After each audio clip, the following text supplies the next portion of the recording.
नमस्कार सभी श्रोताओं का श्री रामचरितमानस में हार्दिक स्वागत अभिनंदन। आज हम बात करेंगे श्री रामचरितमानस के अयोध्या कांड के दोहा नंबर 99 और 100। आइए चलते हैं श्री रामचरितमानस के दोहे की तरफ। रथुहा क्यों है राम तन हेरी हेरी ही नाही, देख निषाद विषाद बस धुनहि शीस पछिताई।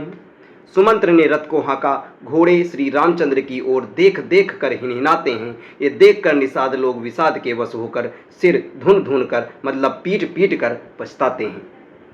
अब इसके आगे केवट का प्रेम और गंगा पार जाना। जासु वियोग विकल पशु ऐसे, प्रजा मातु पितु जई हैं कैसे। बरबस राम सुमंत्र पठाए, सुरसर तीर आप तब आए।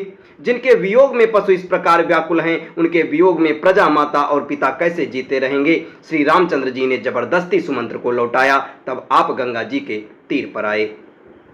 मागी नाव न केवटु आना, कहई तुम्हार मरम मैं जाना।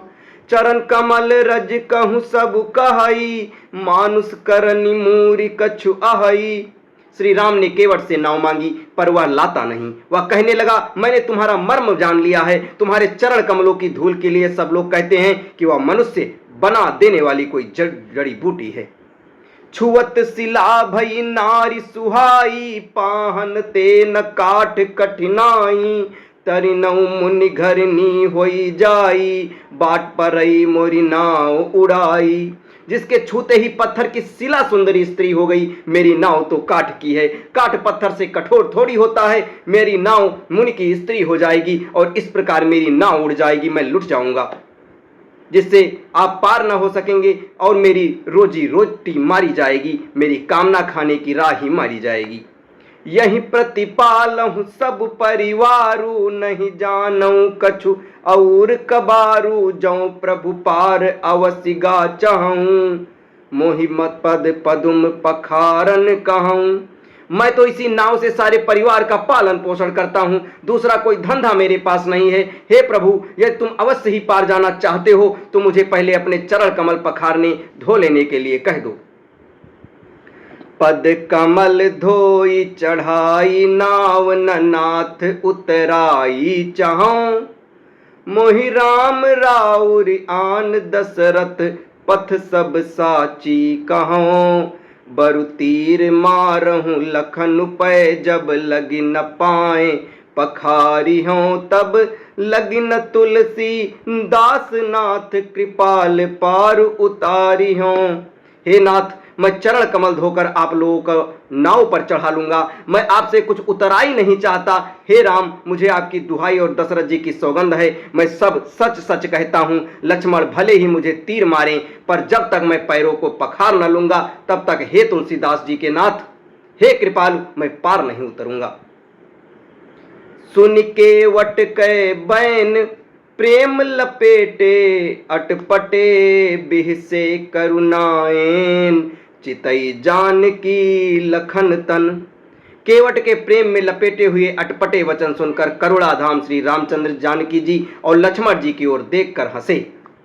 कृपा सिंधु बोले मुस्काई, सोई करु जेहि तौ नाव न जाई। बेगियानु जल पाए पखारू, होत विलंब उतारहि पारू। कृपा के समुद्र श्री रामचंद्र जी केवट से मुस्कुराकर बोले, भाई तू वही कर जिसमें तेरी नाव न जाए, जल्दी पानी ला और मेरे पैर धो ले, देर हो रही है, पार उतार दे। जासु नाम सुमिरत एक बारा, उतरहि नर भव सिंधु अपारा। सोई कृपालु केवटहि निहोरा, जहि जगु किए तिहु पगहु ते थोरा। एक बार जिनका नाम स्मरण करते ही मनुष्य अपार भवसागर के पार उतर जाते हैं, और जिन्होंने जगत को 3 पग से भी छोटा कर दिया था, वामनावतार में 2 ही पग में त्रिलोकी को नाप लिया था, वही कृपालु श्री रामचंद्र जी गंगा जी से पार उतरने के लिए केवट का निहोरा कर रहे हैं। पद नख निरख देव सरिहर सी, सुनि प्रभु बचन मोह मति करसी। केवट राम रजाय सुपावा, पानी कठवता भरि लय आवा। प्रभु के इन वचनों को सुनकर गंगा जी की बुद्धि मोह से खिंच गई थी कि ये साक्षात भगवान होकर भी पार उतारने के लिए केवट का निहोरा कैसे कर रहे हैं। परंतु समीप आने पर अपनी उत्पत्ति के स्थान पदनखों के देखते ही उन्होंने पहचान कर देव नदी गंगा जी हर्षित हो गई। वे समझ गई कि भगवान नरलीला कर रहे हैं। इससे उनका मोह नष्ट हो गया और इन चरणों का स्पर्श प्राप्त करके मैं धन्य होंगी, ये विचार कर वे हर्षित हो गईं। केवट श्री रामचंद्र जी की आज्ञा पाकर कठौते में जल भरकर ले आया। अति आनंद उमगी अनुरागा, चरण सरोज पखारन लागा। बरसु मन कर सुकल सिहाई, यही सम पुण्य पुंज को नाई। अत्यंत आनंद और प्रेम में उमंग भर हुआ भगवान के चरण कमल धोने लगा। सब देवता फूल बरसाकर सिंघाने के लिए उनके समान पुण्य की राशि और कोई नहीं है। बस आज के लिए इतना ही। अब मिलेंगे अगले दोहे और चौपाई में, तब तक के लिए धन्यवाद।